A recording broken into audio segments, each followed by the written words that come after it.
தோழமை சொந்தங்களுக்கு பணிவான வணக்கங்கள். இன்றைய வகுப்பினை நம்முடைய தலைமை பயிற்சியாளர், அஞ்சல் 3 அனைத்திந்திய சங்கத்தினுடைய உதவி பொதுச் செயலாளர் மற்றும் காஞ்சிபுரம் கோட்டத்தினுடைய கோட்டச் செயலாளர் அருமை தோழர் கேசவன் அவர்கள் நடத்த இருக்கின்றார்கள். நம்முடைய இந்த பேரவை பயிற்சி முகாமினுடைய தலைமை பயிற்சியாளர், இது தொடர்ந்து நடைபெறுவதற்கான முக்கிய காரணமாக திகழ்ந்து வருபவர் தோழர் கேசவன் அவர்கள். அவர் இன்றைய வகுப்பினை எடுக்க இருக்கின்றார். அனைவரும் கவனமாக அவர் எடுக்க இருக்கக்கூடிய அந்த சேமிப்பு வங்கி மிக முக்கியமான ஒன்று. அவற்றை உன்னிப்புடன் கவனித்து பயன்பெற வேண்டுமாய் அன்புடன் கேட்டுக்கொள்கிறேன். கேசவன், நீங்க ஸ்டார்ட் பண்ணுங்க. கேசவன், இன்னைக்கு வந்து நம்ம பிஓஎஸ்பி பார்க்க போறோம். லாஸ்ட் டைம் என்ன பார்த்தோம் அதே தான், பெரிய சேஞ்சஸ் தான் எதுவும் இல்லை. இன்ட்ரெஸ்ட் ரேட்லயே அந்த சேஞ்சஸ் இல்லை. But one thing should be very clear, examination நடக்கும்போது அப்ப இருக்கிற இன்ட்ரெஸ்ட் ரேட்டை பத்தி கவலைப்படாதீங்க. ஏன்னா எக்ஸாம் வந்து உங்களுக்கு ஜூன் வச்சுக்கோங்க. இப்போ இந்த குவார்டர்ல சேஞ்ச் ஆயிடுச்சுன்னா 45 டேஸ்க்கு முன்னாடி நடக்கிற சேஞ்சஸ் தான். அதனால ஆஸ் ஆஃப் நோ ஒரு 2 இயர்ஸா இன்ட்ரெஸ்ட் ரேட்ல எதுவும் சேஞ்ச் இல்லை. அது நம்ம அப்போ இல்லை சப்ஸ்டிட்யூட்ல டிசைட். இதுல வந்து இந்த அப்ரிவேஷன்ஸ் தான் கேட்கலாம். General savings promotion rules 2018. அவர் வந்து ஜெனரல் சேவிங்ஸ் ப்ரொமோஷன் ரூல்ஸ் 2018 அப்படின்றது என்னன்னா, பொதுவா நம்ம டிபார்ட்மெண்ட்டோட சேவிங்ஸ் ரூல்ஸ்ல இருக்கிற சில கிளம்சினஸ் ரிமூவ் பண்றதுக்காக இதை கொண்டு வந்திருக்காங்க. அப்போ வந்து சில கிளாரிபிகேஷன்ஸ் இஷ்யூ பண்றாங்க கசட் வழியா. இது எப்போ வந்தது நடைமுறைக்குன்னா 5/10/2018. இந்த டேட் ஆஃப் இம்ப்ளிமெண்டேஷன் ரொம்ப முக்கியம். எப்படி அப்ரிவேஷன் முக்கியமோ இதுவும் முக்கியம். அப்பதான் என்ன பண்றாங்க, பேன் கார்டு வந்து கம்பல்சரி சப்மிட் பண்ணணும் 6 மாசத்துக்குள்ள. அப்படி இல்லைன்னா ஃபார்ம் 60 கொடுத்து ஓப்பன் பண்ணிக்கலாம். அக்கௌண்ட் ஓப்பன் பண்றதுக்கு பேன் கார்டு மேண்டேட்டரிலாம் ஒன்றும் கிடையாது. Form 60 is enough. But should be produce within 6 months. 6 மாதத்துக்குள்ள நீங்க கொடுத்துடணும். அப்படி கொடுக்கலன்னா என்ன ஆகும் அப்படின்னா அக்கௌண்ட் ஃப்ரீஸ் ஆயிடும் அப்படின்னு சொல்லிட்டாங்க. பட் இதெல்லாம் நடைமுறையில இல்லை, ரூல்ல இருக்கு. அதே மாதிரி என்ஆர்ஐயா இருக்க ஒருத்தர் வந்து அக்கௌண்ட் ஓப்பன் பண்ணிட, அதாவது ஒருத்தர் வந்து அக்கௌண்ட் ஓப்பன் பண்ணும்போது இந்திய பிரஜையா இருக்காரு, அப்புறம் வெளிநாட்டுக்கு போய் செட்டில் ஆயிறாரு அப்படின்னா அவர் வந்து எந்த திட்டத்துல சேர்ந்திருக்காரோ அந்த திட்டம் முடிவுறும் வரைக்கும் அவரால் அந்த அக்கௌண்ட்டை கண்டினியூ பண்ணலாம். அதாவது பிபிஎஃப் ஆரம்பிக்கிறாரு அப்படின்னா 15 வருஷம் மட்டும் அவர் கண்டினியூ பண்ணலாம். அவரால் சப்சிக்வெண்டா எக்ஸ்டெண்ட் பண்ண முடியாது அப்படின்றதெல்லாம் இதுல கொண்டு வந்திருக்காங்க. அதே மாதிரி ஒரு சிங்கிள் அக்கௌண்ட்டை ஜாயிண்ட் அக்கௌண்ட்டாகவோ ஜாயிண்ட் அக்கௌண்ட்டை சிங்கிள் அக்கௌண்ட்டாகவோ கன்வெர்ட் பண்ண முடியாது. அடுத்தது நாமினேஷன் வந்து ரொம்ப கம்பல்சரி எல்லா அக்கௌண்ட்டுக்கும் அப்படின்றத இந்த 5/10/2018 அப்புறம் கொண்டு வந்துட்டாங்க. அதிகபட்சமா ஒரு அக்கௌண்ட்ல எத்தனை பேரை நாமினியா போட முடியும்னா 4 பேர் வரைக்கும் போடலாம். ஸோ 4 நாமினி வரைக்கும் போடலாம். பிஎல்ஏ ஆர்பிஎல்ஏனா 3 நாமினி. நாமினேஷனுக்கு விட்னஸ் கம்பல்சரியா அப்படின்னா இல்லிட்ரேட், சரியா, இல்லிட்ரேட் டெபாசிட்டராக இருந்து அவர் யாரையாவது வாரிசுதாரா போட்டா அப்போ விட்னஸ் கம்பல்சரி. மற்றபடி விட்னஸ் தேவையில்லை. அந்த இடத்துல விட்னஸ்ன்றது பொதுவாக கொடுத்துருக்காங்க ஃபார்ம்ல. அவங்க வந்து இப்போ நீங்க இல்லிட்ரேட்டுக்கு ஒரு ஃபார்ம், லிட்ரேட்டுக்கு ஒரு ஃபார்ம்னு கொடுக்கல. அதனால காமனா விட்னஸ்ன்னு கொடுத்துருக்காங்க. அதனால விட்னஸ் ஃபார்ம்ன்ற நெசசிட்டி. அப்புறம் இந்த ஷெட்யூல் ஆஃப் சார்ஜஸ் அப்படின்னு ஒன்று கொடுத்துருக்காங்க. அப்படின்னா என்னன்னா ஒவ்வொரு சேவைகளுக்கு ஒரு சில கட்டணங்களை வசூலிக்கிறாங்க. அது என்னென்ன சேவைகள் அப்படின்னா, இப்ப டிரான்ஸ்ஃபர் அப்படின்னா 100 ரூபாய், பிளட்ஜி 100 ரூபாய். இது எல்லாமே எக்ஸ்க்ளூசிவ் ஆஃப் ஜிஎஸ்டி. இது கூட ஒரு 18% ஜிஎஸ்டி சேருது. இஷ்யூ ஆஃப் டூப்ளிகேட் பாஸ்போர்ட் 50 ரூபாய். அப்புறம் நாமினேஷனை கேன்சல் பண்ணா, சேஞ்ச் பண்ணா, இப்போ லேட்டஸ்ட் சேஞ்ச் அது ஃப்ரீ. இதுக்கு முன்னாடி காசு இருந்தது, இப்போ free. Issue of statement of account of deposit of receipts 20 ரூபாய் வாங்குவாங்க. இதுக்கு முன்னாடி வந்து 20 என்ட்ரின்னு இருந்தது, இப்போ அப்படி கிடையாது. ஈச் கேஸ் அப்படின்னு சொல்லிட்டாங்க. அதாவது வந்து ஒரு கஸ்டமர் வந்து உங்ககிட்ட வந்து ஸ்டேட்மெண்ட் ஆஃப் அக்கௌண்ட் கேட்கிறாரு அப்படின்னா, இல்ல ஒரு பர்டிகுலர் டெபாசிட் பண்ண தேதியோட ரெசிப்டை கேட்கிறாரு அப்படின்னா அதற்கு 20 ரூபாய் நம்ம பண்ணுச்சு. இதே வந்து க்ளோஷர் அக்கௌண்ட் இருக்குன்னு வச்சுக்கோங்க. இப்போ வந்து ஒரு single hand office 1+1 single hand ஆஃபீஸ்லாம் பாஸ்புத்தகத்தை வந்து நம்ம வாங்கி எஸ்பிசிஓக்கு சேஃப் கஸ்டடிக்காங்க. சிங்கிள் ஹேண்ட் அலுவலகத்திலையும் 1+1 அலுவலகத்திலையும் மட்டும் எந்த வகையான க்ளோஷர் இடம்பெற்றாலும் அந்த க்ளோஷர் அக்கௌண்ட்டுடைய பாஸ்புத்தகத்தை நம்ம எஸ்பிசிஓக்கு அனுப்பிச்சிடணும் கம்பல்சரி. அப்ப அந்த மாதிரி அலுவலகங்கள்ல என்ன பண்ணுவாங்க, கஸ்டமர் வந்து இல்ல எனக்கு க்ளோஸ் பண்ண புக்கை கொடுங்க அப்படின்னு கேட்டாங்கன்னா அதற்கு வந்து க்ளோஷர் ஸ்டேட்மெண்ட் ஒன்று எடுத்து கொடுக்கும். அது ஒரு ப்ரொவிஷன் இருக்கு, அதெல்லாம் ஃப்ரீ. அதை வந்து இந்த இஷ்யூ ஆஃப் ஸ்டேட்மெண்ட் கணக்குல வச்சு 20 ரூபானா வாங்கக்கூடாது கஸ்டமருக்கு. அதே மாதிரி செக் புத்தகம், செக் புக் வச்சிருக்காங்க அப்படின்னா 10 லீஃப் வரைக்கும் ஒரு இயருக்கு, கேலண்டர் இயருக்கு சொல்லி, not financial year, keep in mind calendar year. Calendar இயருக்கு 10 லீஃப் வரைக்கும் எந்த காசும் கிடையாது. அதற்கு மேல போனா ஒரு லீஃபுக்கு 2 ரூபாய் காசு. அதே மாதிரி ஒரு சர்டிபிகேட் வந்து மியூட்டிலேட் ஆயிடுச்சு வச்சுக்கோங்க, ஒரு சர்டிபிகேட் வந்து தொலைஞ்சிருச்சு, ஒரு சர்டிபிகேட் டேமேஜ் ஆயிடுச்சு அப்படின்னா அதற்கு பதிலாக நம்ம வந்து இப்ப பாஸ் புத்தகம் தான் கொடுக்கணும். அதாவது வந்து 19/2017 இருந்து சர்டிபிகேட்ஸ் எல்லாமே பாஸ் புத்தகம் தான் கொடுக்குறோம். அப்போ அதுக்கு முன்னாடி இஷ்யூ பண்ண சர்டிபிகேட்ஸாவே தான் இருக்கும். அந்த சர்டிபிகேட் தொலைஞ்சிச்சுன்னு ஒருத்தர் வந்து டூப்ளிகேட் கேட்டா இப்போ நீங்க பாஸ் புத்தகம் தான் போட்டு தருவீங்க. பொதுவா டூப்ளிகேட் எல்லாத்துக்குமே 50 ரூபா ஆகும். ஆனா இந்த மாதிரி சர்டிபிகேட் ஃபார்ம்ல இருந்த ஒரு சர்டிபிகேட் தொலைஞ்சா அதுக்கு 10 ரூபாய். புத்தகமா வாங்கின ஒரு என்எஸ்சியோ திரும்பவும் பாஸ்புக் டூப்ளிகேட் இஷ்யூ பண்றதுக்கு 50 ரூபாய். இது ஒரு சின்ன மைனர் சேஞ்ச். இது தெரியும். அடுத்தது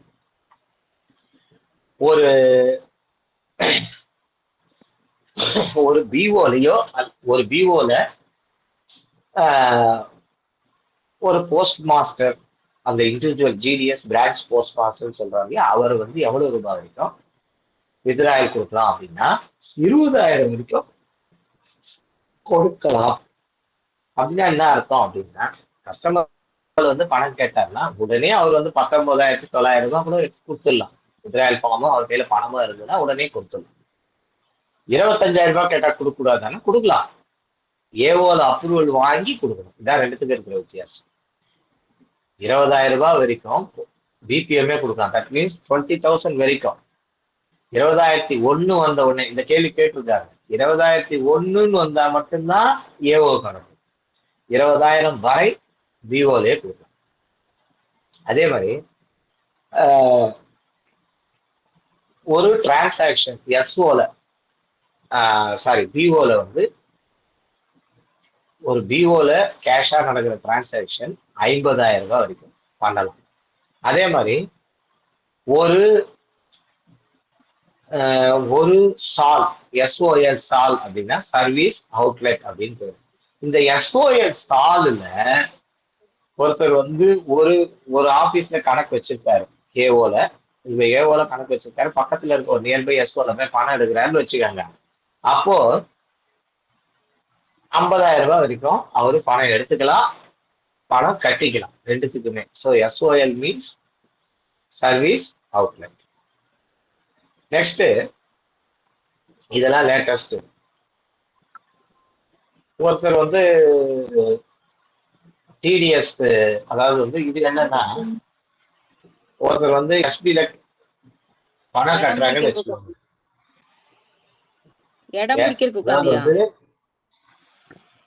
ஒருத்தங்க வந்து கேஷ் வித்ராயலா வந்து அவருடைய அக்கௌண்ட்ஸ்ல எல்லா எஸ்பிஐ அக்கௌண்ட்டும், நான் கொஞ்சம் மியூட் பண்ணிக்கங்கம்மா, எல்லா அக்கௌண்ட்லயும் அவருடைய ஒரு பேனுக்கு கீழே இருக்கிற எல்லா அக்கௌண்ட்லயும், bank account, post office account, எல்லா அக்கௌண்ட்டையும் சேர்த்து அவருடைய டோட்டல் கேஷ் வித்ராயல் 20 லட்சத்துக்கு. மியூட் பண்ணுங்கம்மா. டவுட் எல்லாம் அப்புறம் கேளுங்கம்மா. பாடம் நடத்தி டிஸ்டர்ப் பண்ணாதீங்க. உங்க டவுட் எல்லாம் கடைசியா கேளுங்க, கண்டிப்பா சொல்லுவார். Please please. 20 லட்சத்திற்கு மேல ஒருத்தவங்க வந்து ஒரு பைனான்சியல் இயர்ல வித்ராயல் பண்ணாங்கன்னா அவங்க இன்கம் டாக்ஸ் ரிட்டர்ன்ஸ் ஃபைல் பண்ணாத ஒருவராக இருந்தால் அவர்களுக்கு 2%, 1 கோடி வரைக்கும். 1 கோடிக்கு மேல போனா 5 லட்சம் வரைக்கும் டிடிஎஸ் பிடிக்கணும். இதே இன்கம் டாக்ஸ் ரிட்டர்ன்ஸ் ஃபைல் பண்றவங்களா இருந்தா முதல் 1 கோடிக்கு எதுவும் இல்லை, 1 கோடிக்கு மேல போனா 2%. இது எல்லாமே நம்ம போஸ்ட் ஆபீஸ் அக்கௌண்ட், ஒரு அக்கௌண்ட்டை மட்டும் கிடையாது, ஒரு ஃபேனுக்கு கீழே அக்ரிகேட்டா இருக்கிற எல்லா அக்கௌண்ட்டும் சேர்ந்தது. சேவிங்ஸ் பேங்க் அக்கௌண்ட்டை பொறுத்த வரைக்கும் உங்களுக்கு எல்லாருக்கும் தெரியும், மினிமம் டெபாசிட் வந்து 500 ரூபாய் தான். செக் அக்கௌண்ட்டுக்கு 500 ரூபாய் தான். இப்போ செக் அக்கௌண்ட்னு ஒரு செப்பரேட் கேட்டகரி கிடையாது. அதே மாதிரி minimum balance should be maintain at least ₹500. அப்புறம் ஒரு குறைந்தபட்ச கணக்குல வந்து அவர் 500 ரூபாய் மெயின்டைன் பண்ணலன்னா ஒரு கணக்குதாரருக்கு ஃபைனா 50 ரூபாய் பிடிப்பீங்க. ஒவ்வொரு நிதியாண்டுக்கு 50 ரூபாய் 50 ரூபாய் பிடிச்சிட்டே வரைக்கும்னு வச்சுக்கோங்க. ஒருத்தர் வந்து 300 ரூபாய் தான் வச்சிருக்காரு அப்படின்னா ஒரு 6 வருஷம் முடிஞ்சோன்னா இந்த அக்கௌண்ட் ஆட்டோமேட்டிக்கா க்ளோஸ் ஆயிடும். ஜீரோ வந்தோடனே ஆட்டோமேட்டிக்கா க்ளோஸ் ஆயிடும். இல்ல நான் இப்போ வந்து 550 ரூபாய் போட்டு கணக்கு வச்சுக்கிறேன்னா பண்ண முடியும். அடுத்தது நம்ம கிட்ட என்னென்ன டைப் ஆஃப் அக்கௌண்ட் இருக்கு அப்படின்னா சிங்கிள் அக்கௌண்ட் இருக்கு. சிங்கிள் அக்கௌண்ட்ல யார் யார் ஓபன் பண்ணலாம்? ஒரு அடல்ட் ஓபன் பண்ணலாம், ஒரு மைனர் 10 வயது ஆனவர் ஓபன் பண்ணலாம். அப்புறம் 10 வயது ஆன ஒரு நிரம்பி ஒரு மைனர் அவருடைய பேர்ல கணக்கை அவரே வந்து ஆப்ரேட் பண்ற மாதிரி ஓபன் பண்ணிக்கலாம். That is operated by himself or herself. அல்லது அவர்களுடைய பாதுகாவலர் வழியாக கார்டியன் வந்து அப்பா அம்மா யாராவது ஒருத்தர் வச்சோ இல்ல லீகல் கார்டியன் கோர்ட் அப்பாயிண்ட் பண்ணவங்க யாராவது ஒருத்தர் வச்சு அக்கௌண்ட் ஓபன் பண்ணும். இது ஒரு அக்கௌண்ட். ஸோ மைனர்ல 2, 10 வயதுக்கு உள்ள இருந்தா கம்பல்சரி பாதுகாவலர் வச்சுதான் ஓபன் பண்ணணும். 10 வயதுக்கு மேல இருந்தா அவரே ஓபன் பண்ணலாம், பாதுகாவலர் வச்சு ஓபன் பண்ணலாம். 10 வயதுக்கு மேல போயிட்டா அவர் மட்டும் தான் ஓபன் பண்ணுவாங்க கண்டிஷனல்.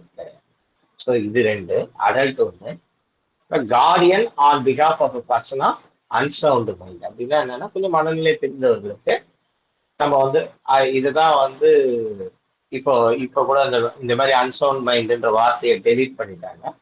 இப்போ வந்து அந்த மென்டலி ரிட்டார்டருக்கு மன திவ்யனுக்கு ஏதோ ஒரு வார்த்தையை ரீப்ளேஸ் பண்ணியிருக்காங்க, அன்சவுண்ட் மைண்டுன்னு சொல்லக்கூடாது அப்படின்னு சொல்லி. ஸோ அந்த மாதிரி 4 அக்கௌண்ட்.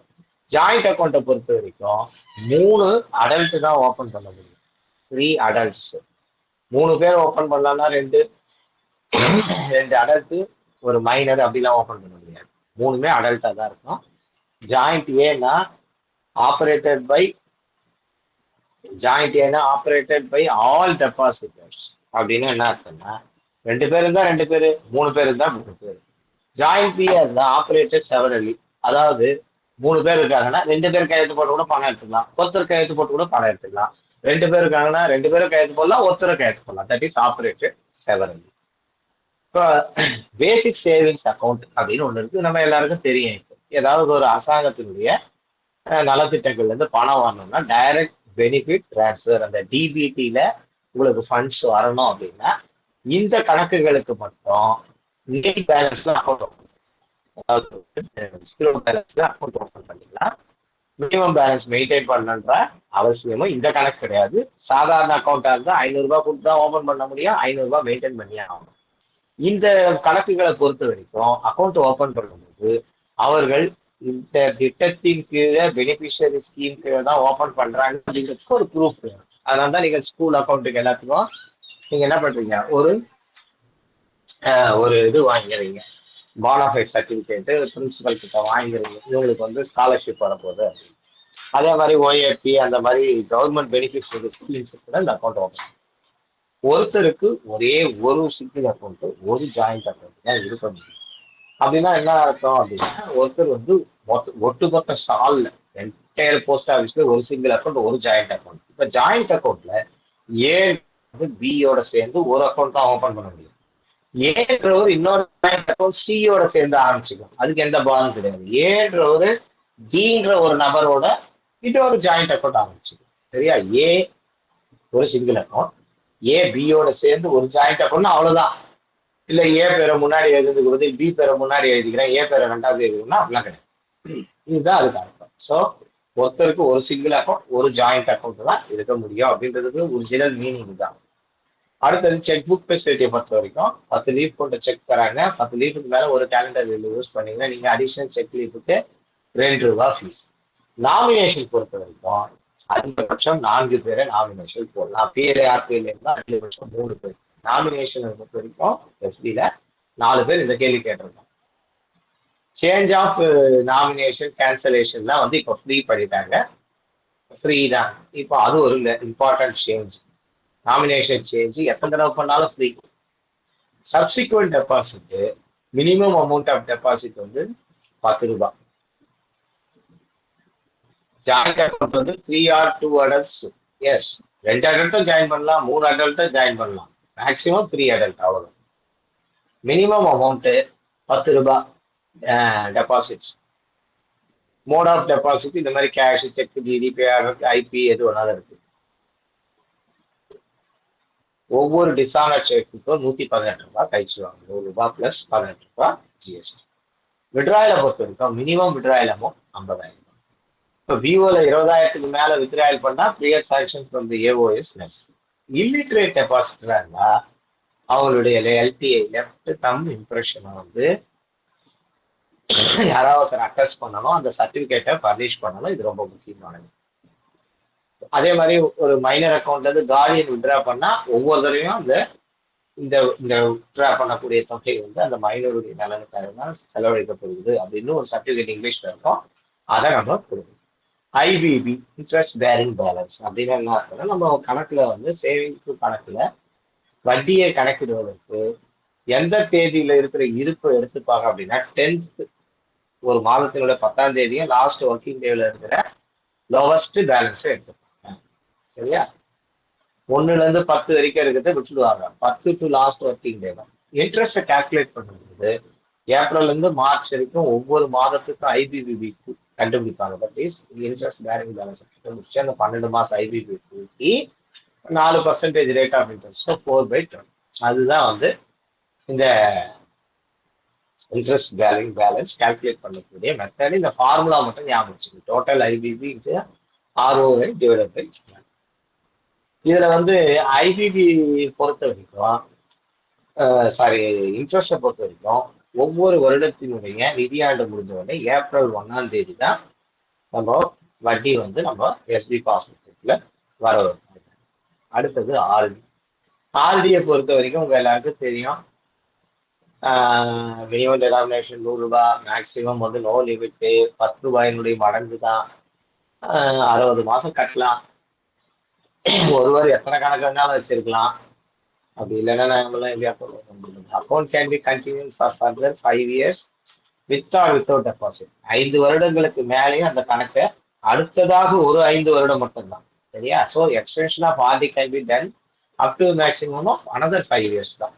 ஸோ எக்ஸ்டென்ஷன் பண்ணும்போது அந்த 5 வருஷத்துக்கு இருந்து கூடுதலாக இன்னொரு 5 வருஷம் அதுல டெபாசிட் பண்ணா, அதாவது மாதம் அவர் கட்டுற தவணை தொகையை கரெக்டா 120 மாசம் கட்டா அதுக்கு ஒரு வட்டி விகிதம். அது கம்முன்னு 60 மாசம் வச்சுட்டு இருந்தாங்கன்னா அதுக்கு வேற ஒரு வட்டி விகிதம். சரியா? இதெல்லாம் வந்து அந்த ஆர்டியுடைய கசட் நோட்டிபிகேஷன்ல அந்த இன்ட்ரெஸ்ட் டேபிள் இருக்கும். அந்த இன்ட்ரெஸ்ட் டேபிளை பொறுத்து அந்த வட்டி விகிதம் என்பது மாறுபடும். இப்போது இருக்கிற வட்டி விகிதம் 6.7%, 7,136 ரூபாய். இன்னைக்கு 100 ரூபாய் டெனாமினேஷனுக்கு கிடைக்கும். டிஃபால்ட் பி ரிபேட் எல்லாமே எலிஜிபிள். டிஃபால்ட் பி எப்போ வரும்? தவணை தவறி கட்டலாம். ரிபேட் எப்போ வரும்? தவணையை முன்கூட்டியே கட்டினா எவ்வளோன்றதுலாம் பின்னாடி பார்க்கலாம். ஒரே ஒரு வித்ராயல் தான் அலௌடு. ஆர்டியை பொறுத்த வரைக்கும் எம்பிகேபிஒய் ஏஜென்ட் அப்படின்னு சொல்லுவாங்க. மகிழா பிரதான் கேந்திரிய பட்ஜெட் யோஜனா அப்படின்னு இந்த ஸ்கீமோட எக்ஸ்பான்ஷன். எம்பிகேபிஒய் ஏஜென்ட். அந்த எம்பிகேபிஒய் ஏஜென்ட் வழியாக பணம் கட்டினா அவங்களுக்கு கமிஷன். நாமினேஷன்ல வந்து அதே மாதிரி தான். எஸ்பி கணக்குல இருந்து ஆட்டோ டிரான்ஸ்ஃபர் பண்ணிக்கலாம். ஒருத்தர் வந்து போஸ்ட் ஆஃபீஸ்ல இருந்து கட்டணுன்ற அவசியம் இல்லை. எஸ்பி கணக்குல இருந்து ஸ்டாண்டிங் இன்ஸ்ட்ரக்ஷன் பேர் கொடுத்தா நமக்கு அந்த குறிப்பிட்ட தவணை தேதியில பணம் வந்து ஆட்டோமேட்டிக்கா எடுத்துக்கும். இதே எஸ்பிக்கு என்னென்ன டைப் ஆஃப் அக்கௌண்ட்ஸ் அலோடோ அதே தான் இருக்கும்.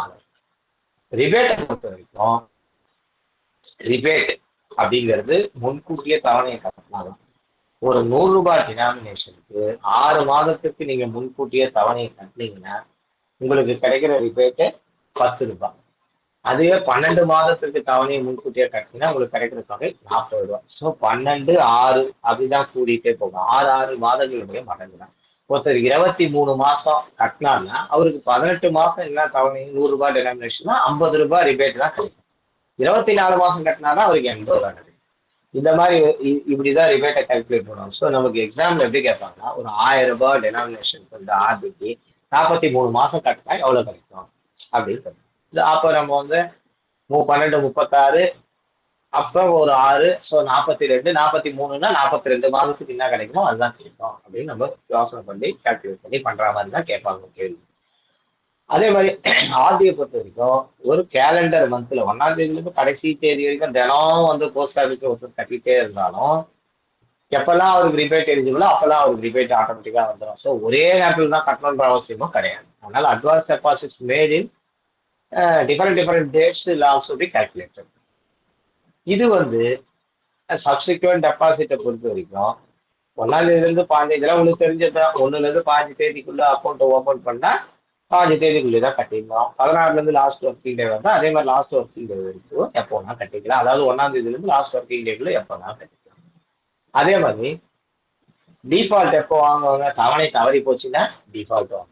எவ்வளவு ரூபாய்? 100 ரூபாய் டெனாமினேஷனுக்கு ₹1 டிஃபால்ட் ஃபீஸ் வாங்குறாங்க. 4 டிஃபால்ட் அளவு. இந்த மாதிரி 4 தவணை தவறி கட்டி வச்சுக்கலாம். அப்படின்னா என்ன அர்த்தம் அப்படின்னா, ஒருத்தர் வந்து இப்ப மாதம் என்ன பிப்ரவரி, இப்ப ஜனவரி மாதத்தோட தவணையை வந்து நான் டிஃபால்ட் கட்டல, டிசம்பர் வரைக்கும் கட்டிருக்கேன், ஜனவரி கட்டாம இருக்கேன், பிப்ரவரி வந்து நான் கட்டுறேன்னா தாராளமா வாங்கிக்கிறேன். அடுத்து மார்ச் கட்டலாம், ஏப்ரல் கட்டலாம், அப்படியே கட்டிட்டே போகலாம். இந்த ஜனவரி அப்படியே நிற்கும் தொக்கிக்கிட்டு. இதே மாதிரி ஒரு ஆர்டி அக்கௌண்ட் 60 டெபாசிட்ஸ்ல எங்க வேணாலும் இந்த 4 டிஃபால்ட் இருக்கலாம். ஓகேவா? இந்த மாதிரி எங்க வேணாலும் 4 டிஃபால்ட் இருக்கலாம். அந்த மாதிரி 4 டிஃபால்ட் இருக்கும்போது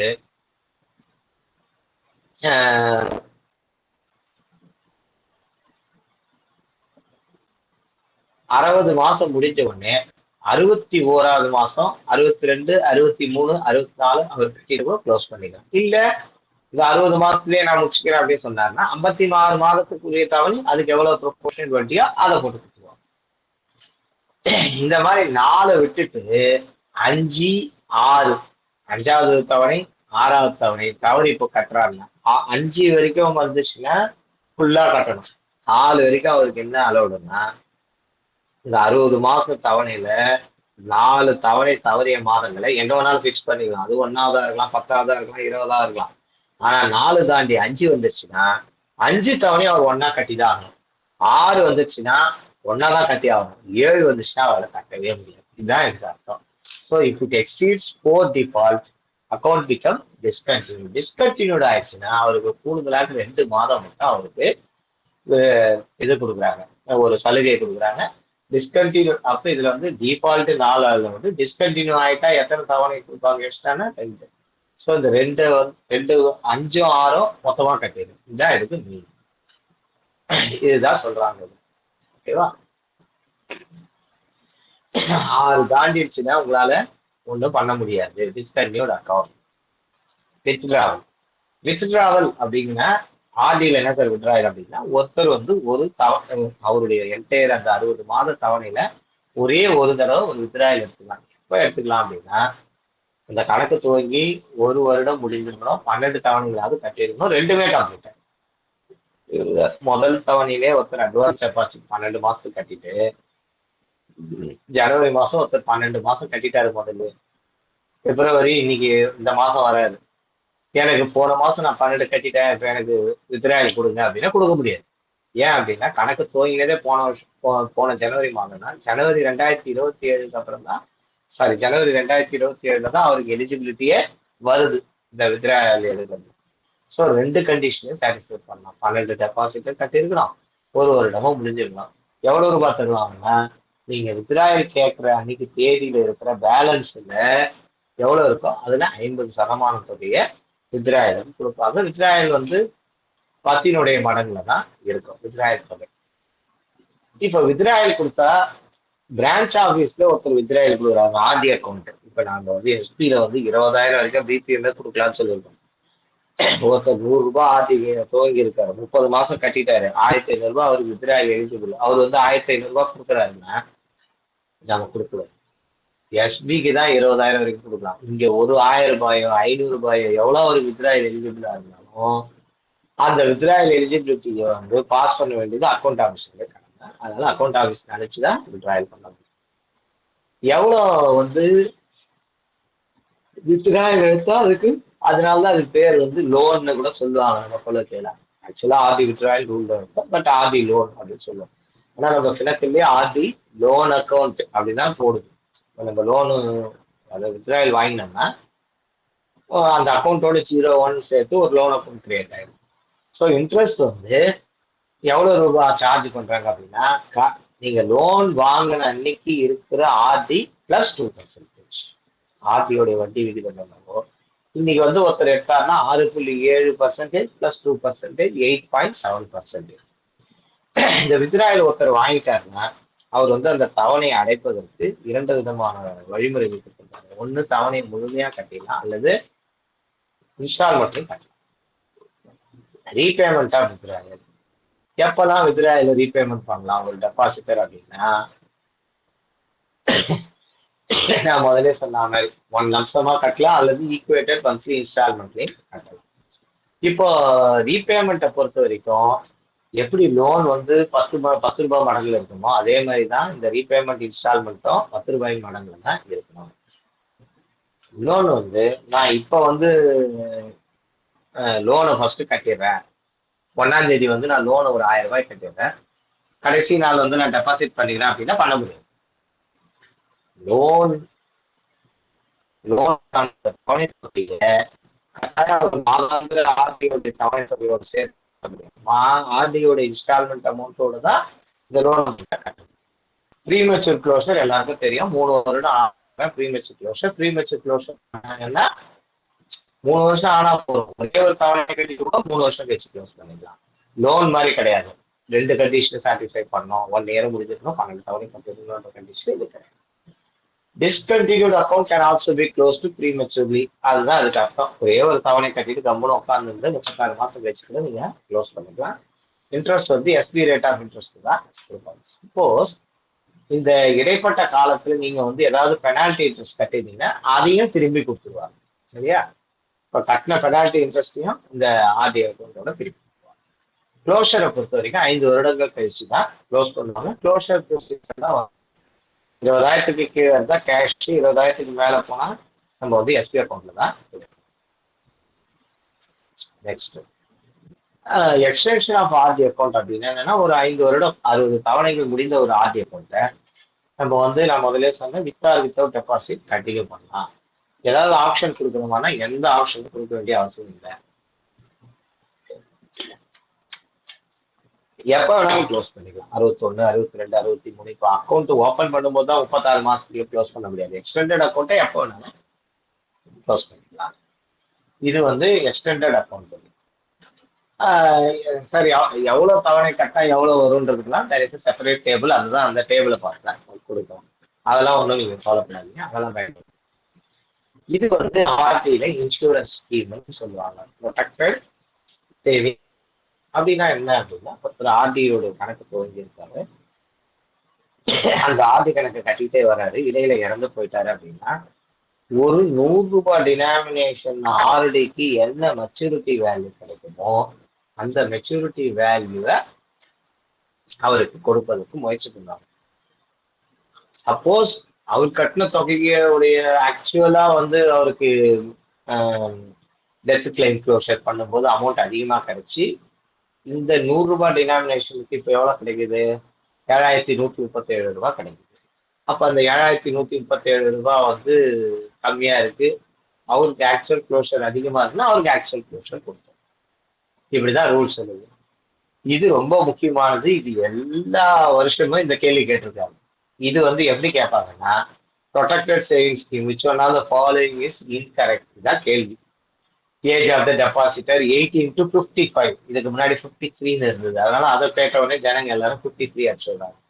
18 to 55.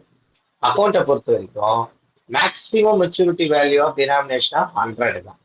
இப்போ வந்து அக்கௌண்ட்டை வந்து 24 மாசம் கட்டிருக்கணும், 2 வருஷம் முழுமையா முடிஞ்சு இருக்கும். 2 கண்டிஷனும் சாட்டிஸ்ஃபை ஆகும். 24 மாசமும் முடிஞ்சிருக்கணும், 2 வருஷம் முழுமையா முடிஞ்சிருக்கணும், 24 தவணைகள் சரியா கட்டியிருக்கணும். இந்த முதல் 24 எந்த விதத்திலையும் லோன் எடுத்திருக்க கூடாது. ஏன்னா 12 மாசம் முடிஞ்ச உடனே லோன் எலிஜிபிள். அப்ப லோன் எடுத்த அக்கௌண்ட்டுக்கு இந்த ப்ரொடெக்டட் சேவிங் ஸ்கீம் கவர் ஆகும். அக்கௌண்ட் வந்து டிஸ்கண்டினியூட் அக்கௌண்டாகவும் இருக்கக்கூடாது.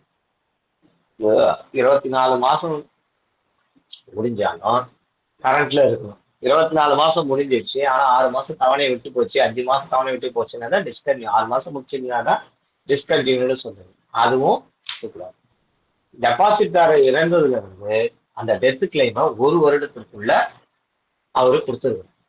இந்த மாதிரி கிளைம்ஸ் எல்லாம் ஹெட் போஸ்ட் மாஸ்டர் தான் செட்டில் பண்ணுவாரு. இப்போ ரூல்ல என்ன சொல்றாங்கன்னா, நம்ம அந்த கிளைம் சாங்ஷனே வந்து இந்த ப்ரொடெக்டட் சேவிங் ஸ்கீம்ல ஒண்ணு போடணும், நார்மல் கிளைம் சாங்ஷன் பண்ணணும், whichever is beneficial to the டெபாசிட்டரோ அதான் கொடுக்கணும்னு சொல்லிட்டாங்க. ஸோ இதுல எப்படி கேள்வி கேட்பாங்கன்னா, ப்ரொடெக்டட் சேவிங் ஸ்கீம் வந்ததுன்னா அந்த போஸ்ட் மாஸ்டர் போட முடியாது, நாமினி எல்லாம் போட்டிருக்காங்க, அதனால நாமினி இருந்தா எத்தனை கோடி வேணாலும் கொடுக்கலாங்க. ப்ரொடெக்டட் சேவிங் ஸ்கீமுக்கு அந்த கிளைம் எலிஜிபிள் ஆயிடுச்சுன்னா இதெல்லாம் நம்ம வந்து வினாக்கள்ல வந்து என்ன சொல்லுது, அதுவே கரெக்டா காட்டுது இவ்வளவு ரூபாய் எலிஜிபிள். ஸோ நம்ம அதை வச்சு கொடுத்துறோம். சார் கட்டினதே கஸ்டமர் கம்மியா இருக்கு, ஆனா வர்றது வந்து 7137 வருது அப்படின்னு சில பேர் சொல்றாங்க இல்லையா, அது வந்து எக்ஸாக்டா இந்த அனைத்து நிபந்தனைகளுக்குள்ளேயே உட்பட்டு வரும்போது அந்த 7137 வரும். இப்போ ஒருத்தரே மல்டிபிள் அக்கௌண்ட்ஸ் வச்சிருக்காங்க, 100 ரூபாயே 10 அக்கௌண்ட் வச்சிருக்காங்கன்னா ஏதாவது ஒரு 100 ரூபாய் அக்கௌண்ட்டை தான் எடுத்துக்கணும் அப்படின்னு சொல்றான். அதுவும் தட் ஷுட் பி லாஸ்ட், அதான் லேட்டஸ்ட் அக்கௌண்ட்டை தான் எடுத்துக்கணும் இந்த ஸ்கீமுக்கு, அப்பதானே பெனிஃபிட் அவருக்கு கிடைக்கும் அப்படின்றதுனால லேட்டஸ்ட் அக்கௌண்ட்டை எடுத்துக்கணும்னு சொல்றோம். இதுல வந்து கிளைம் வந்து ஹெட் போஸ்ட் மாஸ்டர் தான் சாங்ஷன் பண்ண முடியும். டைம் டெபாசிட்ஸை பொறுத்த வரைக்கும் உங்க எல்லாருக்கும் தெரியும், 1 year 2 year 3 year 5 year. இந்த 1 year 2 year 3 year 5 year பீரியட்ல 5 year பீரியட் மட்டும் இப்ப என்ன பண்ண முடியாது, ப்ரீமெச்சூர் க்ளோஷர் பண்ண முடியாது. ஃபர்ஸ்ட் 4 years 4 years கழிச்சு எப்ப ப்ரீமெச்சூர் க்ளோஷர் பண்ணாலும் எஸ்பி ரேட் ஆஃப் இன்ட்ரெஸ்ட் தான். எலிஜிபிலிட்டியை பொறுத்த வரைக்கும் சேம் தான், அது எந்த மாற்றமும் இல்லை. இப்போ இதெல்லாம் வந்து எப்படின்னா, மினிமம் வந்து 1000 multiples of 100, maximum no limit. இந்த எஸ்கேஎஸ் ஏஜென்ட் இருக்கு இல்லையா, ஸ்டாண்டர்டைஸ்ட் ஏஜென்சி சிஸ்டம். இந்த ஸ்டாண்டர்டைஸ்ட் ஏஜென்சி சிஸ்டம் வழியா ஓபன் பண்ற அக்கௌண்ட்ஸ் நீங்க என்ன பண்ணலாம், ஸ்டாண்டர்டைஸ்ட் ஏஜென்சி வழியா ஓபன் பண்ற அக்கௌண்ட்டுக்கு ஒரு 1/2% கமிஷன் கொடுக்குறாங்க total deposits. Quarterly compound interest இதெல்லாம் நமக்கு தெரிஞ்சதுதான். இதெல்லாம் கேள்வியில கட்டாயம் கேட்பாங்க. It's one of the following in respect of TD is incorrect, ஒவ்வொரு பாயிண்ட்டும் இருக்கும். Quarterly compounded interest payable annually, வட்டி மட்டும்தான் குவார்டர்லி காம்பவுண்ட் ஆகும், ஆனா இன்ட்ரெஸ்ட் பேமெண்ட் ஆகுறது ஆனுவலி. இப்போ ஒரு 10,000 ரூபாய் இருக்குன்னு வச்சுக்கோங்க, ஒரு 700 ரூபாய் வட்டி வருதுன்னா 4 மாசத்துக்கு ஒரு தடவை ஒரு 800 ரூபான்னு முடிச்சுங்க தோராயமான ஒரு கணக்கு ஈஸியா புரியுது. 200 ஒரு குவார்டர் இருக்கு, அப்போ முதல் 3 மாதம் முடிஞ்சவொடனே 200 ரூபாய் வட்டி தனியா எடுத்து வச்சிருக்கோம். திரும்பவும் வந்து பிரின்சிபல் 10,000 ஆயிடும், திரும்ப ஒரு 200. இப்ப 4 குவார்டர் முடிஞ்சோடனே 800 ரூபாய் வருதுன்னா அந்த 800 ரூபாய் ஒரே லாட்டா 800 ரூபாய வந்து டெபாசிட்டோட எஸ்பி அக்கௌண்ட்ல கழிக்கிறேன். இதுதான் வந்து compounded interest quarterly payable annually. இது வட்டி விகிதங்கள். சப்போஸ் வந்து அவர் வட்டியை வாங்காம விட்டுட்டாரு, இல்ல எஸ்பி கணக்கு துவங்காம நீங்க டிடி அக்கௌண்ட்டை ஓபன் பண்ணிட்டீங்கன்னா அவருக்கு அந்த வட்டிக்கு எந்த வட்டியும் கிடைக்காது. அதுதான் இதுதான் ப்ரீமெச்சூர் க்ளோஷர். ப்ரீமெச்சூர் க்ளோஷரை பொறுத்த வரைக்கும் எல்லா டிடிக்கும் 6 மாசம் கழிச்சு க்ளோஸ் பண்ணிக்கலாம். ஒரு 1 இயருக்கு வித்தின் 1 இயர் தான் SB rate of interest, that is 7 மந்த்ஸ்ல இருந்து 1 இயருக்குள்ள இருந்தா 12 monthsக்குள்ள இருந்தா SB rate of interest. 1 year கழிச்சு பண்ணா 2% minus TD rate of interest for completed years. அப்படின்னா என்ன அர்த்தம் அப்படின்னா, ஒருத்தர் 3 டிடி ஓபன் பண்றாரு, 28 மாசம் கழிச்சு க்ளோஸ் பண்றாங்கன்னு வச்சுக்கோங்க. அப்ப என்ன ஆகும்னா 24 மாசத்துக்கு உரிய டிடிக்குரிய வட்டி என்ன, இன்னைக்கு ரேட்ல 7%. 24 மாசம் அப்ப 7% மைனஸ் 5%. டிடிக்கு எப்படி வட்டி விகிதம் கால்குலேட் பண்ணோம், குவார்டர்லி காம்பவுண்டட் இன்ட்ரெஸ்ட் அதே மாதிரி. எஸ்பி ரேட் ஆஃப் இன்ட்ரெஸ்ட்னா தான் சிம்பிள் இன்ட்ரெஸ்ட், இதெல்லாம் காம்பவுண்டட் ரேட் ஆஃப் இன்ட்ரெஸ்ட். இத மாதிரி 2 வருஷத்துக்கு கொடுத்துட்டு இப்ப நான் என்ன சொன்னேன், 36 மாசத்துக்கு அவர் ஓபன் பண்ணியிருக்காரு, 25 மாசத்துல க்ளோஸ் பண்றாரு, 25 மாசம் முடிஞ்சதுன்னா 24 மாசத்துக்கு 2 வருஷத்துக்கு மைனஸ் 3%. அதுக்கு வட்டி கால்குலேட் பண்ணிட்டோம். அந்த அசலை எடுத்துட்டு வந்து இந்த 1 மாசத்துக்கு மட்டும் எஸ்பி ரேட் ஆஃப் இன்ட்ரெஸ்ட். சரியா, இப்போ நீங்க என்ன சார் இந்த மாதிரி வந்து நீங்க டிடிக்கு வந்து நம்ம எஸ்பி அக்கௌண்ட் ஓபன் பண்ணிடணும். ஒரு வருஷம் முடிஞ்சோடனே ஒரு வருஷத்துக்கு வட்டி கால்குலேட் பண்ணி அவருடைய எஸ்பி கணக்குல சேர்ந்துருது. 2வது வருஷம் முடிஞ்சோடனே 2வது வருஷத்துக்கு வட்டியும் சேர்ந்துருது.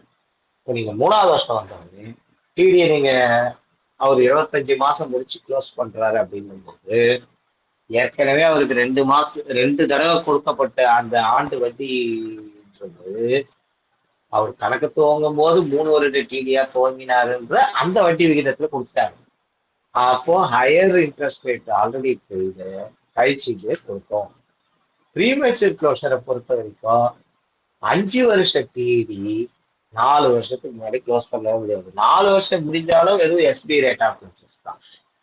ஓகேவா? பட் இது யாருக்கு பொருந்தும் அப்படின்னா இந்த தேதி ரொம்ப முக்கியம். 10/11/23. சரியா? 10/11/23 இல்ல ஒரு தடவை வேற ஒரு சர்க்கிள்ல கொஸ்டின் வந்து எஸ்பி ஆர்டர் நம்பருக்கு எடுக்கலாம். SB order number 23 of 23. அது ஈஸியா ஞாபகம் வச்சுக்கலாம். 23வது ஆர்டர் 23வது வருடம் 10/11/23. மெச்சூரிட்டி க்ளோஷர் இப்போ கம்ப்ளீஷன் 2 இயர் பீரியோ 2 இயர் முடிஞ்சோடனே மெச்சூரிட்டி பண்ணிக்கலாம்.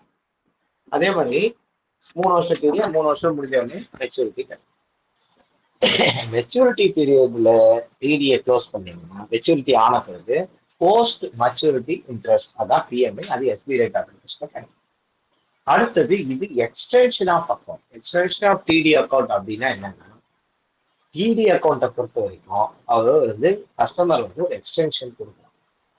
எக்ஸ்டென்ஷனுக்கு கட்டாயம் கஸ்டமர் அப்ளிகேஷன் ஃபார்ம் கொடுக்கணும். அந்த அப்ளிகேஷன் ஃபார்ம் வாங்கி ஒரிஜினல் அக்கௌண்ட் ஓப்பனிங் ஃபார்ம்ல வைக்கணும். அந்த எக்ஸ்டென்ஷன் ஃபார்ம் வாங்கி வச்சே ஆகணும். சிஸ்டம் வந்து ஆட்டோமேட்டிக்கா ரன் பண்ணி ஸ்டார்ட் பண்ணிடும். அப்போ எப்போ வந்து அவர் கொடுக்கணும் அப்படின்னா 1 இயர் பீரியட் தான் 6 மாதத்துக்குள்ள அவர் எக்ஸ்டென்ஷன் கொடுக்கணும். 2 இயர் பீரியட் தான் அவர் 1 இயருக்குள்ள எக்ஸ்டென்ஷன் கொடுக்கணும். 3 இயருக்கும் 5 இயருக்கும் 18 மாசத்துல எக்ஸ்டென்ஷன் கொடுக்கணும். இது 6 மாசம் 12 மாசம் 18 மாசம் அப்படின்னு நான் சொல்றதுன்னா அந்த ஆக்சுவல் டேட் ஆஃப் மெச்சூரிட்டி முடிஞ்ச பிறகுன்னு அர்த்தம்.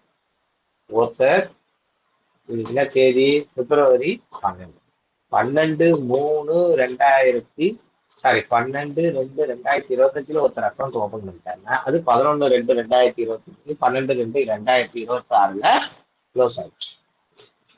நாளைக்கே வந்து அவர் எக்ஸ்டென்ஷன் கொடுக்கலாம் அல்லது 12/8 அவர் எக்ஸ்டென்ஷன் கொடுத்து நான் இந்த டிடியை இன்னும் ஒரு வருஷத்துக்கு எக்ஸ்டெண்ட் பண்ணுகிறேன் அப்படின்னு சொல்லலாம். இப்போ 1 இயர் டிடியை ஓபன் பண்ணிட்டு எக்ஸ்டென்ஷனை வந்து 2 இயர் 3 இயர் 5 இயர்லாம் பண்ண முடியாது. 1 இயர் டிடியா ஓபன் பண்ணா 1 இயர் தான் எக்ஸ்டெண்ட் பண்ண முடியும். 2 இயர் டிடியா ஓபன் பண்ணா 2 இயர் தான். இந்த மாதிரி எத்தனை தடவை எக்ஸ்டெண்ட் பண்ணுவாங்க? 2 தடவை தான். இனிஷியலா அவர் டெபாசிட் பண்ணி அவருடைய ஆக்சுவல் மெச்சூரிட்டி பீரியட் ஒரு தடவை எக்ஸ்டெண்ட் பண்ணா அதுல இருந்து அதோட சரியா? அதே மாதிரி சப்போஸ் அவர் எக்ஸ்டெண்ட் பண்ணிட்டாரு, ஓப்பனிங் அப்பவும் எக்ஸ்டெண்ட் பண்ணலாம். ஓகே, ஆனாலும் ஃபார்ம் 3 வாங்கி வைக்கணும் தான் ரூல்ல சொல்லியிருக்காங்க. அக்கௌண்ட் ஓபன் பண்ணும் போது இப்போ சென்னைக்குள்ள பொறுத்த வரைக்கும் ஆட்டோமேட்டிக்கா எக்ஸ்டென்ஷன் வந்துடும். அடுத்தது மந்த்லி இன்கம் ஸ்கீம். இந்த மந்த்லி இன்கம் ஸ்கீம்ங்கிறது நம்ம எல்லாருக்கும் தெரிஞ்சதுதான் எம்ஐஎஸ்சி. இது வந்து ஒரு சிங்கிள் அடல்ட் ஓபன் பண்ணலாம், 2 or 3 adults ஜாயின் பண்ணி ஓபன் பண்ணலாம். மைனர் 10 years அதே தான் ஆஸ் யூஷுவல் எல்லாமே அதே தான். அக்கௌண்ட் ஓப்பனிங் யார் என்ன எழுதுது. இதுல minimum 1000, maximum 9 lakhs for single account, 15 lakhs for joint account. இந்த 9 lakhs அப்படின்ற அந்த இண்டிவிஜுவல் லிமிட் இருக்கு. அந்த இண்டிவிஜுவல் லிமிட் ஒரு இண்டிவிஜுவல் நபருக்கு தான். இப்ப நான் இருக்கேன், என் பேர்ல 9 லட்சத்துக்கு எம்ஐஎஸ் ஓபன் பண்ணிட்டேன். என்னுடைய இண்டிவிஜுவல் லிமிட் ஓவர். இப்ப என் பையன் இருக்கேன், என் பையனுக்கு நான் வந்து ஒரு எம்ஐஎஸ் அக்கௌண்ட் ஓபன் பண்ணணும்னு நினைக்கிறேன். அப்ப என் பையனுக்கு வந்து நான் ஆப்ரேட்டட் த்ரூ கார்டியன் அப்படின்ற அந்த திட்டத்தின் கீழே நான் ஓபன் பண்ணணும்னு நினைக்கிறேன் அப்படின்னா இப்ப என்னுடைய சிப்பு என் பையனோட சிப்பு வச்சுதான் அக்கௌண்ட் ஓபன் பண்ண போறேன். அப்ப எனக்கு 9 லட்சம்ன்றது என்னுடைய லிமிட், என் பையனுக்கு 9 லட்சம்ன்றது என் பையனுடைய லிமிட். அப்போ ஒருத்தர் அப்போ சார் கூட்டினா 18 லட்சம் ஆயிடுது நீங்க கேட்கக்கூடாது. ஜாயிண்ட் அக்கௌண்ட்ல 15 லட்சம் தான் மேக்ஸிமம் ஓப்பன் பண்ணுது. ஆனா இந்த மாதிரி எனக்கு என்னுடைய மைனர் சன்னுக்கு ஓப்பன் பண்றேன் அப்படின்னா, மைனர் டாட்டருக்கு ஓப்பன் பண்றேன் அப்படின்னா தனித்தனியா இது அப்படின்னா என்ன, இது வந்து நீங்க புரிஞ்சுக்க வேண்டியது என்னன்னா, இது ஒரு இண்டிவிஜுவல் லிமிட் தான். எனக்கு 5 லட்சம் மட்டும் அக்கௌண்ட் ஓப்பன் பண்ணிட்டு என் பையனுக்கு 9 லட்சம் தரலாம். என்ன சார் உங்களுக்கே 4 லட்சம் பாக்கி இருக்குன்னா கேட்கலாம். இண்டிவிஜுவல் லிமிட்டுக்கு தான் 9 லட்சம் ஒரு தனி நபரா ஓப்பன் பண்ணிருக்கலாம். கரண்ட் இன்ட்ரெஸ்ட் ரேட்டு இப்போ 6.6%. இது வந்து எஸ்பி அக்கௌண்ட், கேஷ், செக், இப்போ வந்து இசிஎஸ்ல கூட பேமெண்ட் கொடுக்குறாங்க. சரியா? Facility for automatic transfer into SP account. நம்ம எஸ்பி அக்கௌண்ட்ல கொடுத்துறாங்க, இசிஎஸ்ல கூட பேங்க் அக்கௌண்ட் கூட கொடுக்கலாம். அதே மாதிரி 29, 30, 31 ஓப்பன் பண்ணிட்டாங்க அப்படின்னா என்ன அர்த்தம்? 29, 30, 31 ஒருத்தர் அக்கௌண்ட் ஓப்பன் பண்ணிட்டாருன்னா பிப்ரவரி மாசம் மட்டும்தான் அந்த 29, 30, 31 வராது. அப்போ நீங்க எந்த மாசத்துக்கு எந்த தேதியில கொடுத்தீங்க அப்படின்னா பிப்ரவரி மாதத்தினுடைய வட்டி லாஸ்ட் ஒர்க்கிங் டேல கொடுத்தாங்க. 28 இருந்தா 28லயே வந்துடும், 29 இருந்தா 29லயே வந்துடும். ப்ரீமெச்சூர் க்ளோஷர் ரொம்ப முக்கியமானது. இது இல்லாத கேள்வினாலே கிடையாது. டெஃபினட்டா இதுவும் சீனியர் சிட்டிசன் பிஎம்சியும் கொஸ்டின் கேட்பாங்க. இதுலதான் நமக்கு கன்ஃபியூசிங்கா இருக்கும். எப்படி வந்து ஆர்டிஏ பொறுத்த வரைக்கும் பிஆர்எஸ்எஸ் கம்பல்சரி, சொன்னது ஃபாலோயிங் இஸ் இன்கரெக்ட்னு கேட்பாங்கன்னு சொல்லணும். அதே மாதிரி எம்ஏஎஸ் ப்ரீமெச்சூர் க்ளோஷரும் சீனியர் சிட்டிசன் ப்ரீமெச்சூர் க்ளோஷரும் கரெக்டாக தெரிஞ்சிடும். ப்ரீமெச்சூர் ஃபர்ஸ்ட் 1 இயருக்கு not allowed. So 0 to 1 year no PMC செலவு. 1 year கழிச்சு 3 வருஷத்துக்குள்ள 2%, 3 years 5 yearsக்குள்ள 1%. டெத் ஆகுதுன்னா, அதாவது ஒருத்தர் டெபாசிட் கருதக்கூடாது, அதுக்கு எம்ஏஎஸ் வட்டி விடுவோ அதை கொடுத்துருவோம். So PMC first 1 year not allowed, 1 year to 3 year 2%, அதுக்கப்புறம் 1%. எம்ஏஎஸ் அக்கௌண்ட் அப்ப ஒருத்தர் வந்து எம்ஏஎஸ் அக்கௌண்ட் ஓபன் பண்ணிட்டாருன்னா 6வது மாசம் அவர் வந்து வட்டி வாங்கிக்கலாம். 59 மாசம் வட்டி வாங்கி அவர் வந்து க்ளோஸ் பண்ண வந்தாலும் பிஎம்சி பண்ணும். 60 மாசம் முழுமையா முடிஞ்ச பிறகுதான் பிஎம்சிலே ஒண்ணு வராது. அடுத்தது மெச்சூரிட்டியில ஒன்றும் வெறும் பிரின்சிபலை திருப்பி கொடுத்துருவாங்க.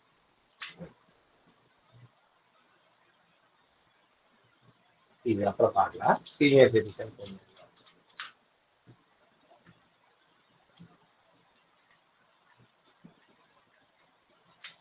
Public provident. பப்ளிக் ப்ராவிடன்ட் ஃபண்டை பொறுத்த வரைக்கும் இது ஒரு 15 years டர்ம், 15 வருஷம் ஸ்கீம். இந்த 15 வருஷம் ஸ்கீம்ல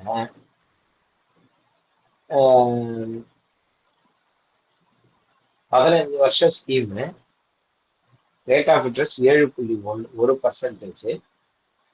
இந்த ஐடிபி கால்குலேஷன் பிபிஎஃப்க்கும் எஸ்எஸ்ஏக்கு மட்டும் 5th of every month 5th last working day lowest balance. எஸ்பிக்குல 10th last working day, இதுக்கு மட்டும் 5th last day of the month.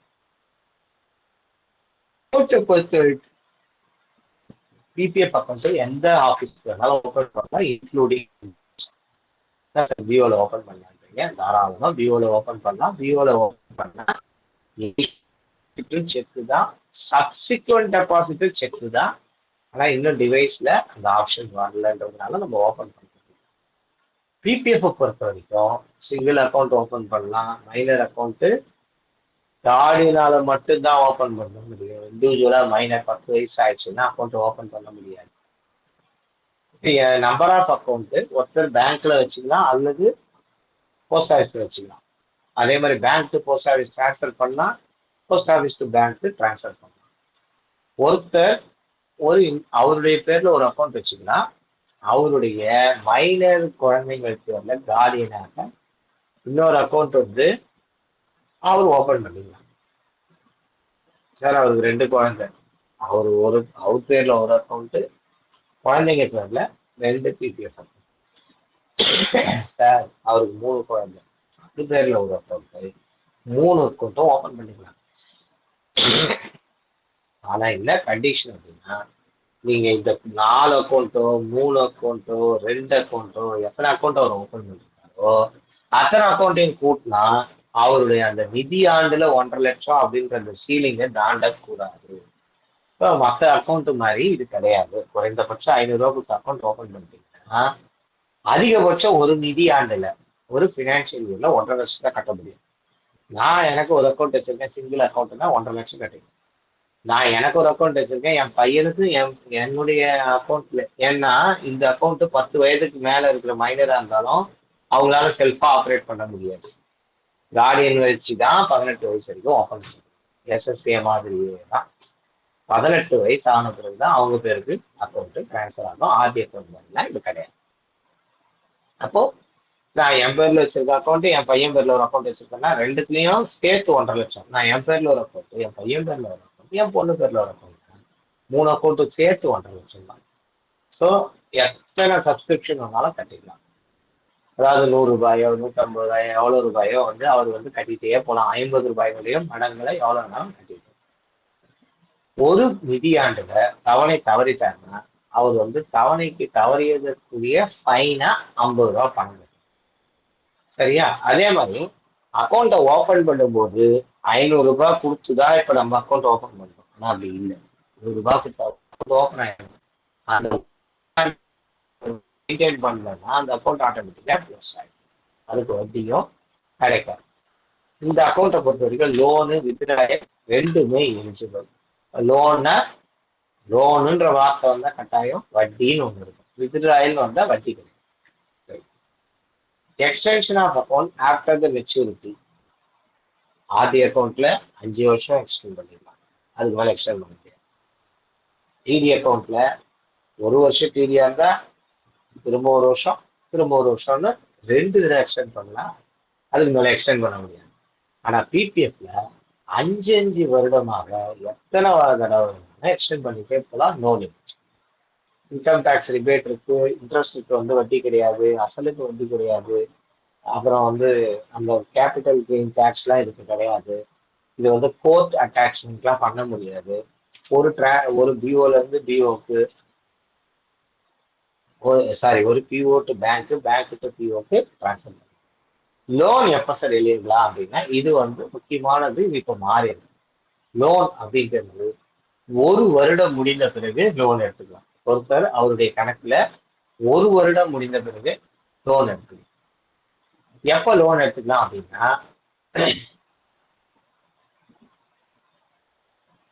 1 வருஷம் முடிஞ்ச பிறகு.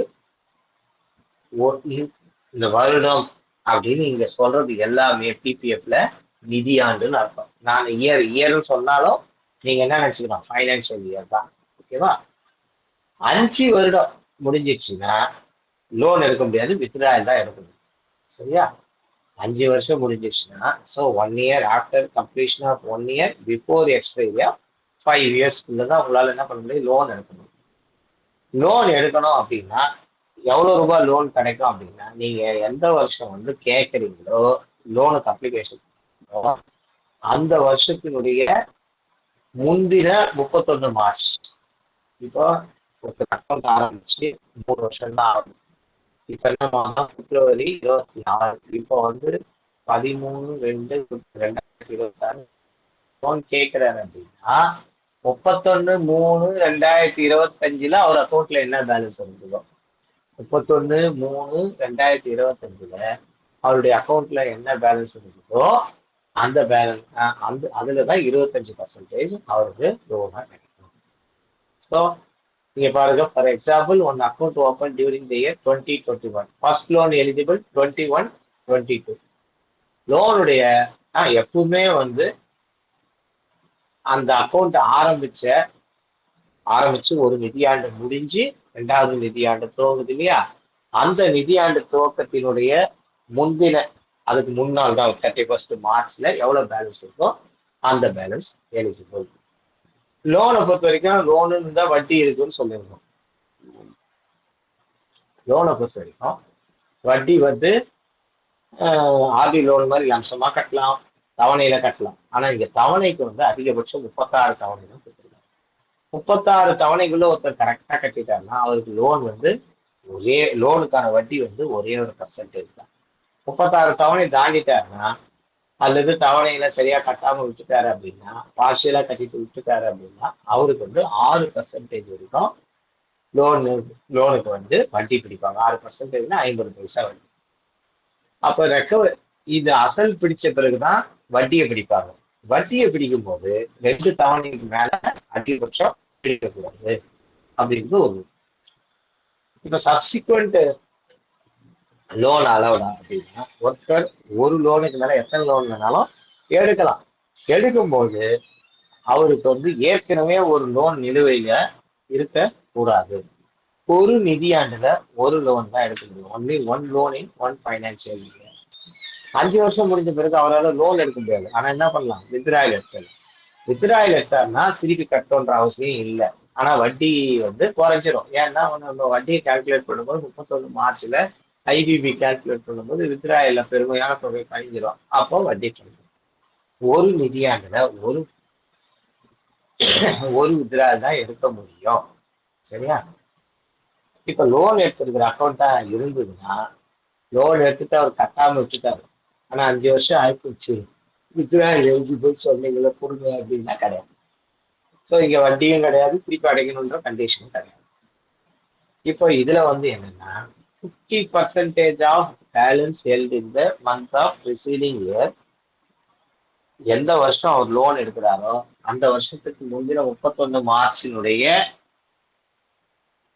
பேலன்ஸ்ல 50%. அதுல இருந்து 1, 2, 3, 4 வருஷம் முன்னாடி போகணும். 4th ப்ரிசீடிங் இயர்ல 31/3 என்ன பேலன்ஸ் இருக்கோ அதுல 50%. செவரிஸ் லோயர். இது வந்து உங்களுக்கு எக்ஸாம்பிள் 20, 21 2020-21 பண்ணிட்டாரு. அப்ப 20, 21 விட்டுருந்தோம். 21, 22, 22, 23, 23, 24, 24, 25, 25, 26 கணக்கு துவங்கிய வருஷத்தை விட்டுருந்தோம். 5 முழுமையான நிதியாண்டுகள் முடியறதுக்கு காத்திருக்கணும். அப்ப அவருக்கு லோன் எப்ப எலிஜிபிள்? 26, 27 நிதியாண்டுல தான் அவருக்கு எலிஜிபிள்.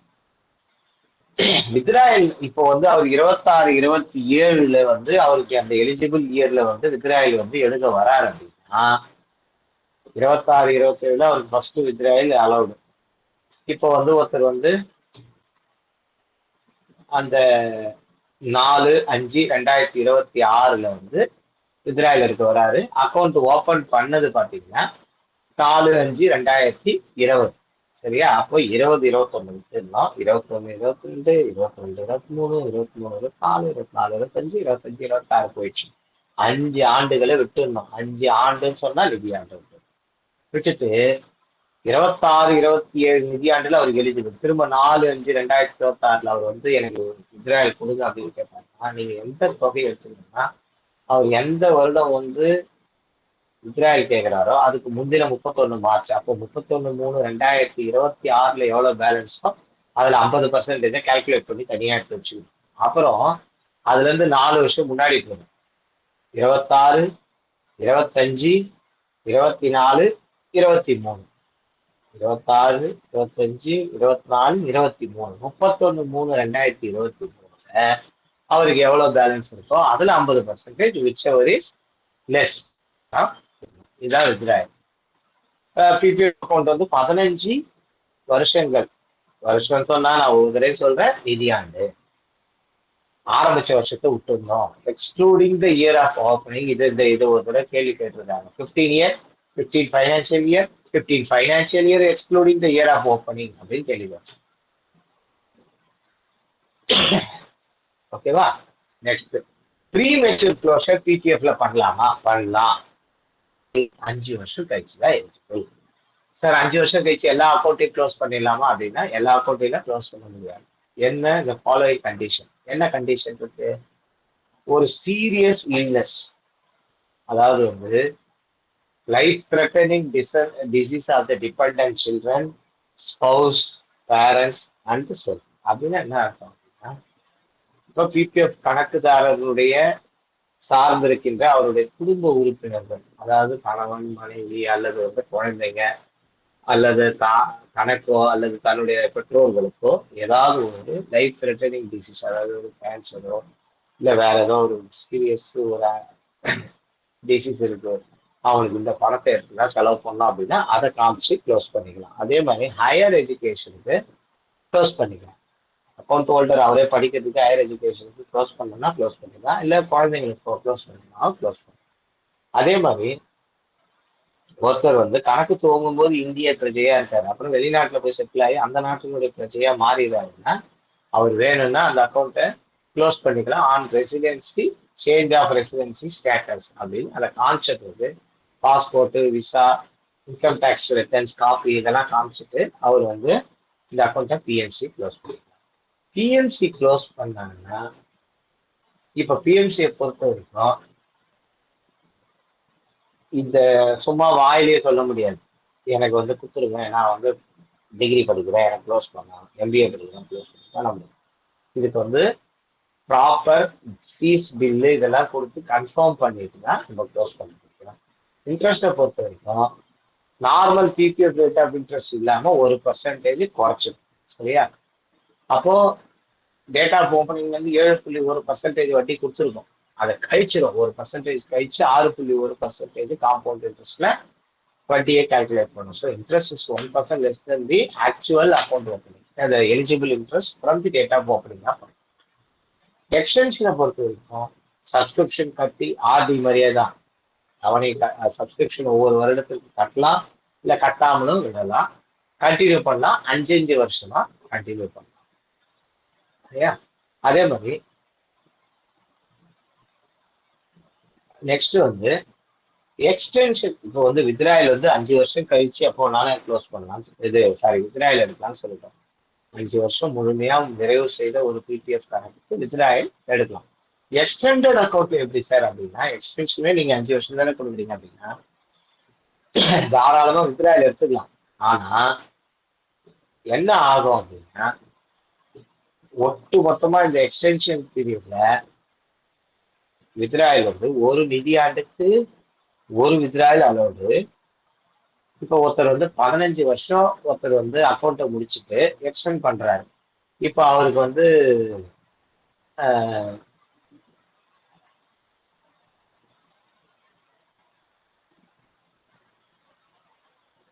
அவர் வந்து வித்ராயலுக்கு வராருன்னு வச்சுக்கோங்க. என்ன பண்ணோம் அப்படின்னா,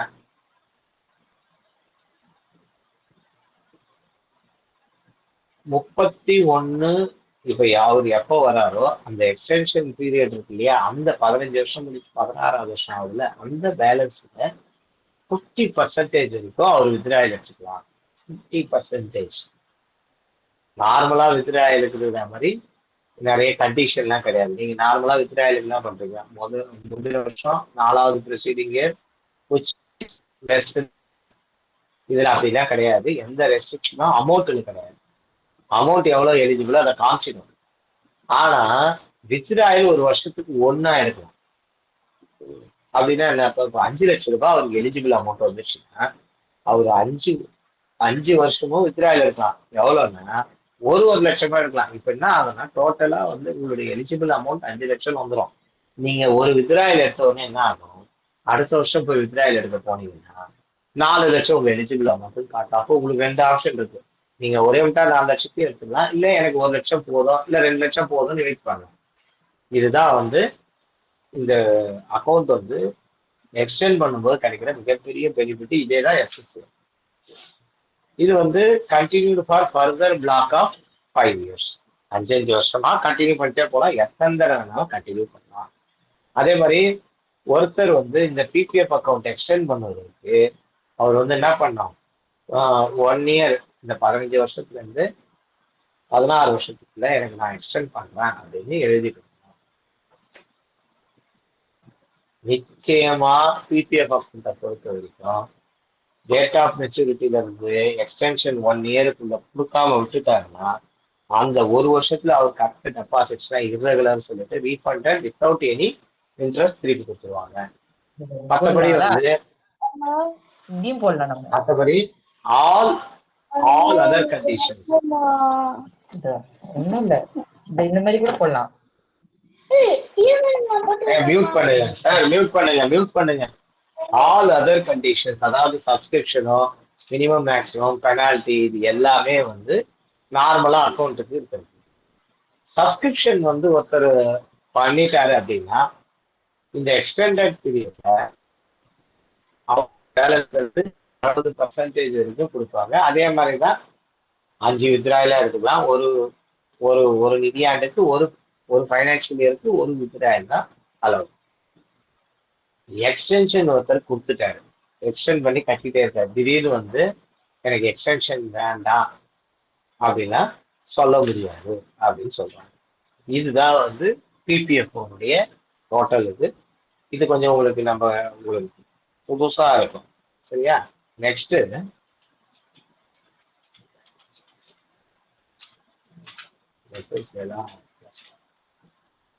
மகிழா சம்மான்னா இப்ப கிடையாது. நெக்ஸ்ட் மகிழா கிளாஸ்ல சம்மான் பார்க்கலாம் கேசவ். அதான் இதோட எனக்கு இதோட கரெக்டா ஒரு சப்ஜெக்ட் பிடிச்ச மாதிரி இருக்கும். ஓகே ஓகே தலைவர், ஓகே தேங்க்யூ ஓகே, அவ்வளவுதான். Thank you very much Keshav. Thank you everybody. அடுத்த கிளாஸ்ல சந்திப்போம். Thank you very much. Thank you everybody. Kesavan தேங்க்ஸ்மா. அப்புறம் போன்ல வரேம்மா. Thank you sir. Thank you everybody.